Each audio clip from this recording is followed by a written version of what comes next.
ഇന്നിപ്പോൾ റെഡിയായിട്ട് എങ്ങോട്ടേക്കാണെന്നല്ലേ?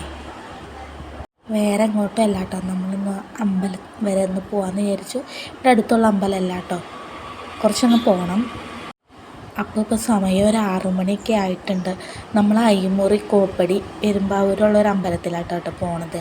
അപ്പം നമ്മുടെ ഇവിടെ നിന്നൊരു 1 മണിക്കൂർ അടുത്തുണ്ട് കേട്ടോ. അപ്പോൾ അവിടെയാണ് പോണത്. കുറച്ച് നാളായി പോകണമെന്ന് വിചാരിക്കുന്നു. അപ്പം ഇന്ന് ഇപ്പം എന്തായാലും പോകാമെന്ന് വിചാരിച്ചു.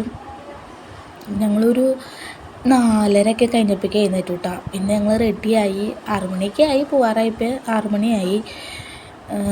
പിന്നെ അവനെ കൊണ്ടുപോകണില്ല കേട്ടോ, തണുപ്പൊക്കെ അല്ലേ. പിന്നെ ഞങ്ങൾ പോണത് ബൈക്കിലുമാണ്. പിന്നെ അവനെ കൊണ്ടുപോയി കഴിഞ്ഞാൽ ശരിയാവില്ലല്ലോ, തണുപ്പൊക്കെ അടിച്ച് വയ്യാണ്ടാവില്ല. അതുകൊണ്ട് അവനെ കൊണ്ടുപോകാം, ഞങ്ങൾ രണ്ടുപേരും മാത്രമായിട്ട് പോകണുള്ളൂ. അങ്ങനെ ഞങ്ങൾ ലാസ്റ്റ് എല്ലാം റെഡിയായിട്ട് ഇറങ്ങാറായി. ഞങ്ങളൊരു 6 മണിയായപ്പോഴാട്ടോ, 6 മണി കഴിഞ്ഞിട്ടുണ്ടായിരുന്നു ഇറങ്ങിയപ്പോൾ. ഇപ്പോൾ പോകണം എന്താണെന്ന് വെച്ച് കഴിഞ്ഞാൽ, അപ്പം നമുക്കൊരു 7 മണിയാകുമ്പോൾ അവിടെ എത്തുവാണെങ്കിൽ നമുക്ക് പ്രാർത്ഥിച്ച് നമുക്ക് ഒരു 7 മണി 7:30 കഴിഞ്ഞ് കഴിയുമ്പോൾ അവിടെ നിന്ന് ഇറങ്ങാമല്ലോ. ആ രീതിയിലായിട്ട് എത്ര നേരത്തെ പോണത് കണ്ടോ. നേരമൊന്നും വെളുത്തിട്ടില്ല, ഇരുട്ടാണ് ഇപ്പോഴും. പിന്നെ നല്ല തണുപ്പുണ്ട് കേട്ടോ.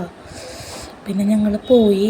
പോണ വഴിക്കൊക്കെ നല്ല തണുപ്പായിരുന്നു, കാരണം ബൈക്കിനല്ല പോണത്, കാറ്റടിച്ച് പോകുന്നതുകൊണ്ട് നല്ല തണുപ്പുണ്ടായിരുന്നു. ഞാൻ എത്രയും പ്രതീക്ഷിച്ചില്ല. കുറേ നാളായി ഈ സമയത്തൊക്കെ ബൈക്കിൽ പോയിട്ടാ. രാത്രിയൊക്കെ വരാറുണ്ട്, ഈ സമയത്ത് പോയിട്ട് വെളുപ്പിന്. പിന്നെ ഞങ്ങൾ ഒരു 7 മണി 7:10 ആയിട്ട് അമ്പലത്തിലെത്തിയപ്പോൾ. ഇതായിട്ട് അമ്പലം, ഇവിടെയാണ് ഏറ്റവും വലിയ നന്ദീശില്പം ഉള്ളത് കേരളത്തിൽ.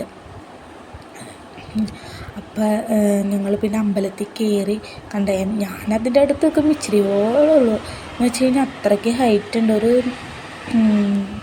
അത് കഴിഞ്ഞ് പിന്നെ ഞങ്ങൾ അകത്ത് കയറി ചേട്ടൻ വഴിപാടൊക്കെ കഴിച്ചു. പിന്നെ തൊഴുത് ഞങ്ങൾ ഇറങ്ങിയിട്ടോ. ഇറങ്ങി അവിടെ ഗണപതി ഹോമം നടക്കാറ്, അതുകൊണ്ട് ഞങ്ങൾക്ക് പുഷ്പാഞ്ജലി കഴിച്ചതിൻ്റെ പ്രസാദം കിട്ടിയില്ല കേട്ടോ. അത് കഴിഞ്ഞ് പിന്നെ ഞങ്ങൾ നേരെ ചായ കുടിച്ചിട്ട് ഞങ്ങൾ പോവാമെന്ന് വിചാരിച്ചു കേട്ടോ.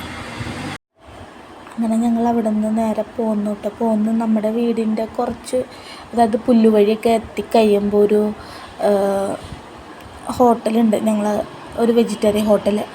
അവിടെ നിന്നാട്ടോ ഞങ്ങൾ ഫുഡ് കഴിക്കാനായിട്ട് കയറിയത്. അങ്ങനെ ഞങ്ങൾ 2 മസാല ദോശ പറഞ്ഞു. അമ്പലത്തിൽ പോയി വന്നു കഴിഞ്ഞാൽ മസാല ദോശ കഴിക്കുമ്പോൾ ഒരു പ്രത്യേക സുഖം. അങ്ങനെ നല്ല ചൂട് മസാല ദോശയൊക്കെ ഓർഡർ ചെയ്തു. അത് വന്നു, അതും കഴിച്ച് ഞങ്ങൾ പിന്നെ വീട്ടിലോട്ടേക്ക് അമ്മയ്ക്കും അവനും ഉള്ളത് പാഴ്സൽ വാങ്ങി ഞങ്ങൾ അവിടെ നിന്ന് ഇറങ്ങി കേട്ടോ. ചേട്ടൻ എന്താ ബില്ലൊക്കെ അടച്ചു ഞങ്ങളവിടെ നിന്ന് ഇറങ്ങി. അപ്പം ഇന്നത്തെ വീഡിയോ ഇത്രേ ഉള്ളൂ. വീഡിയോ ഇഷ്ടപ്പെട്ടാൽ സബ്സ്ക്രൈബ് ചെയ്യുക, സപ്പോർട്ട് ചെയ്യുക.